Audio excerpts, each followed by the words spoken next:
morning, Paul. Happy New Year. And to you, and to you. Absolutely, really exciting news that we're going to be talking about this morning. Obviously, towards the end of last year, we gained ILM accreditation, which is very exciting. So why is that exciting for CBAT? It's a very robust and very transferable qualification that's accredited by the highest source in ILM, which is part of the City and Guilds body. So to be able to take management training, which is a vital aspect in all managers' development, to a level where it is recognised internationally as a qualification, not only makes it look good on your CV, but it shows that the content that's going to be delivered within that is purposeful and will give you the tools to excel in the position you are.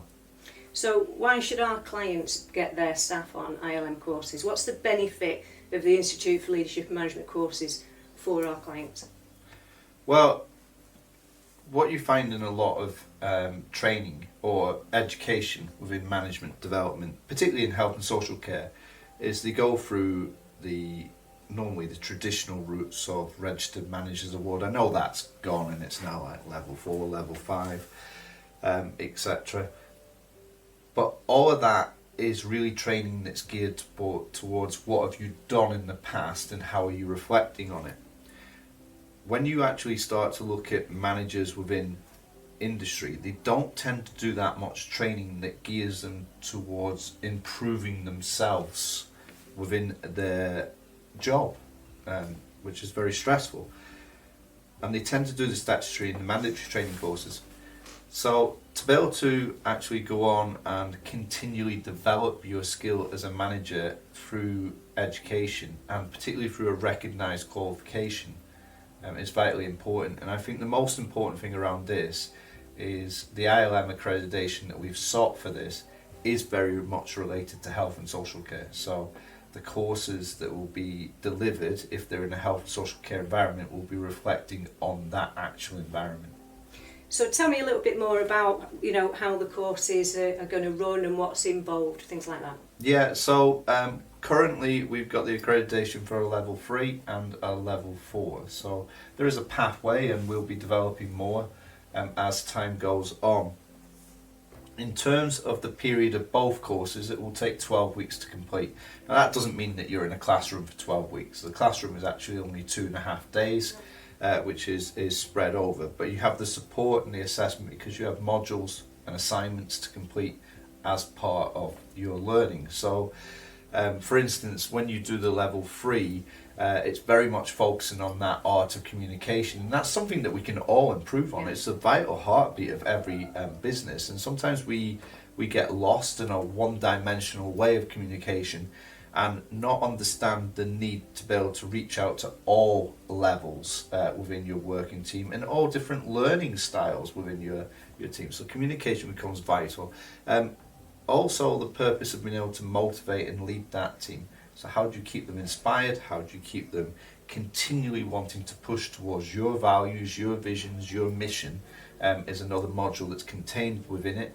And understanding the dynamics of leadership. There's so many different styles of leadership, and sometimes we get fast-tracked on the one that we know best instead of actually looking at it and going, well, why is that not working for this particular person or team?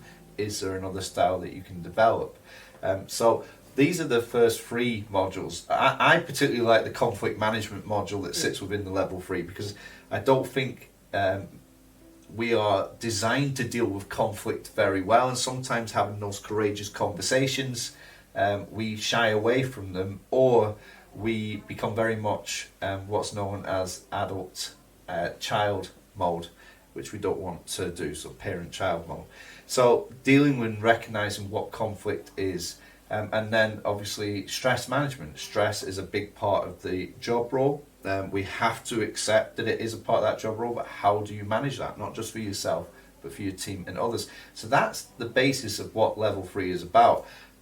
The benefit of this is you do get 2 days right at the beginning in a classroom with someone who's very, very experienced, knowledgeable and qualified to actually give you this information before you go away and start to do your studies and your research and write your modules up about that. So that's a level 3. When we're looking at the level 4, so maybe those managers that have been in management for a little longer should be looking at the level 4 standard, and that's all about the development of your own leadership style, development of different styles of leadership.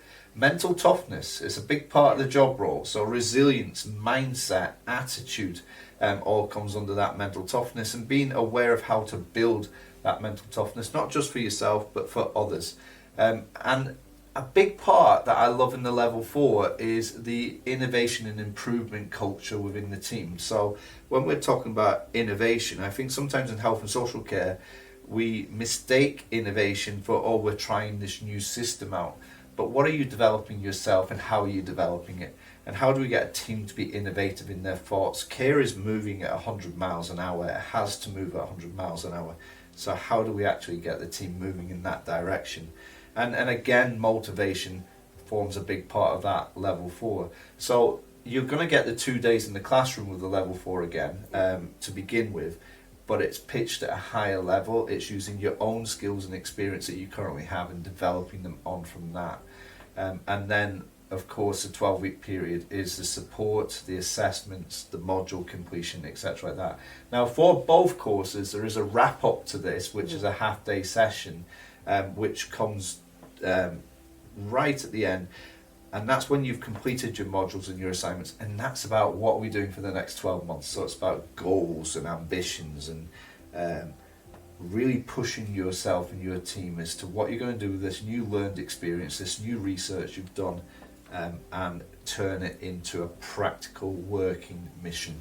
So yeah, I would recommend it, because it's not just a case of coming and sitting in a classroom doing a half day on time management or being more effective. It's actually getting to the nuts and bolts about what management is about, and making sure that once you've completed this, in 12 months from that point, you are better at what you do than you currently were at the point before you didn't do it.